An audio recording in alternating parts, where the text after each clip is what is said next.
The war is against you. The war is not against Russia. The war is not against China. The war is not against the right or the left. The war is against you, the people. Hello YouTubers, Alaska Prepper here. Ladies and gentlemen, I was outside working and I kept thinking about this story, so I was like, you know what, let me go ahead and talk about it. Let's talk about it with the Alaska Prepper community and anyone who wants to listen. But I'm going to read this quick article for you. Literally, it's about a minute or two long of read time. But then I want to talk to you about why it is that all of the laws that have been passed that restrict people from using firearms in order to protect themselves and their families, they do absolutely nothing to protect anyone. All they do is keep law-abiding citizens from actually protecting themselves, those who they love, or anyone in the vicinity of a crazy person.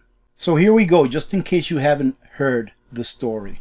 Charleston police say that women's actions on Wednesday night prevented a mass casualty event and saved several lives. I wonder what actions those were. According to Charleston police, around 10:45 on Wednesday night, officers arrived outside the Renaissance Circle apartment complex for a report of a shooting. When police got there, they found a gunshot victim, 37-year-old Dennis Butler of Charleston, with multiple wounds. Butler later passed on. Police said they discovered that earlier that night, Butler was approached about speeding in the apartment complex while children were playing. So this person was approached, probably by parents in the complex that they live in, about his speeding around there while children were playing. Now, ladies and gentlemen, even if they were screaming at the person, that is no reason for someone to, take the actions that he did. Police said Butler then left the complex and returned a short time later when he parked his vehicle in front of the apartment, pulled out a rifle, and started firing at the people attending the party. Now, ladies and gentlemen, does this person sound like he is of stable mind? Would the average person do this? No. Did the firearm that he used, did it go there by itself and started dispersing projectiles downrange by itself? No. It was in his hands, and he was the one taking the action that could have cost the lives of people. Thank God for the lady that was there who saved all those lives. A bystander attending the party quickly pulled out her pistol and fired at Butler and fatally injured him. Instead of running from the threat, she engaged with the threat and saved several lives. Man, I'll tell you what.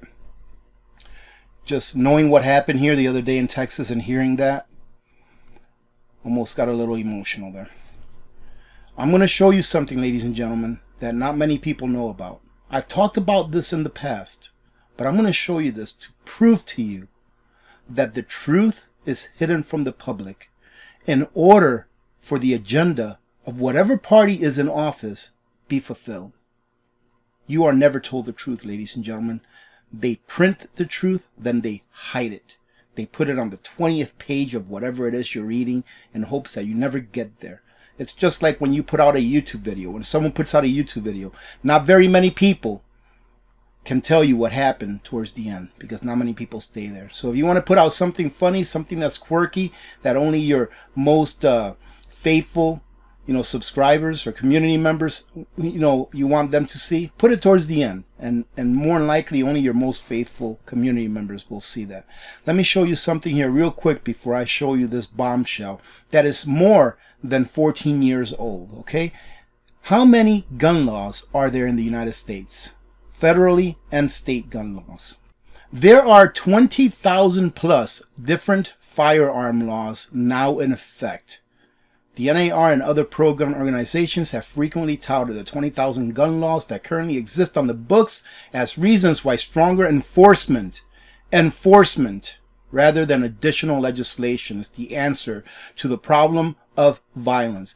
Ladies and gentlemen, when the people in charge, when all of these mayors of these rundown cities and these governors of these rundown states, when they don't make their law enforcement enforce the law, this is going to continue to happen. All right, ladies and gentlemen, when they don't keep criminals, real criminals, I'm not talking about a guy smoking a joint in the corner.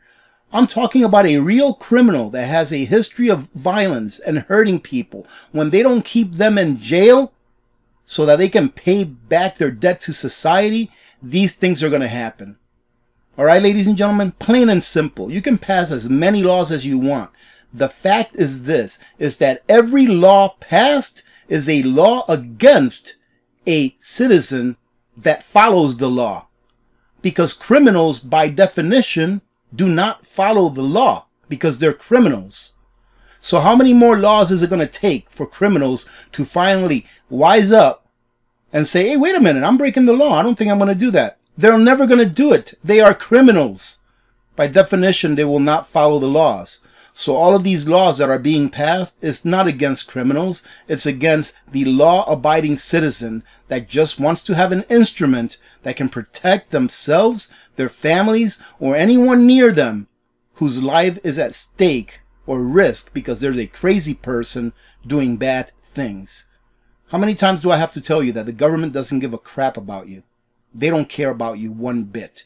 All they care about is about their agenda and their agenda only. Government is there for government. Now I want to show you something. I did a video about what I'm going to talk about here a long time ago. Like maybe when I had like 10 or 15,000 subscribers / community members. And I'm hoping that a lot of people watch this video and see what I'm about to show you. Because let me tell you what, someone else agrees with what I just told you. Someone else agrees with what I just told you. It is just not put out there for people to see. The CDC, ladies and gentlemen, says that gun violence study finds not what the Obama administration wanted. Let me go ahead and give you some history. Back in 2008, 2009, I think it was, President Obama, he commissioned the CDC to do a study on gun violence. All right, and they went ahead and did that study. And let me go ahead and show you what they found. I'm not going to read this whole thing. I'm going to leave the link to this so that you can research it, go and revisit it if you like, but I'm not going to read the whole thing because I don't want to make this video way too long. But let me show you what they found. The study, which was farmed out by the CDC to the Institute of Medicine and National Research Council, also revealed that while there were about 300,000 violent crimes involving firearms in 2008, the estimated number of defensive use of guns ranges from about 500,000 to more than 3 million per year. So they're always touting about, yes, there's 38,000, there's 40-something thousand, deaths by guns every year. But they never tell you that at a minimum, there's at least 500,000 defensive uses, meaning that people actually used a firearm to defend themselves, their bodies, their properties, their families. Here are a few more salient points from the study. Whether gun restrictions reduce firearm-related violence is an unresolved issue. I don't think it is, but that's fine.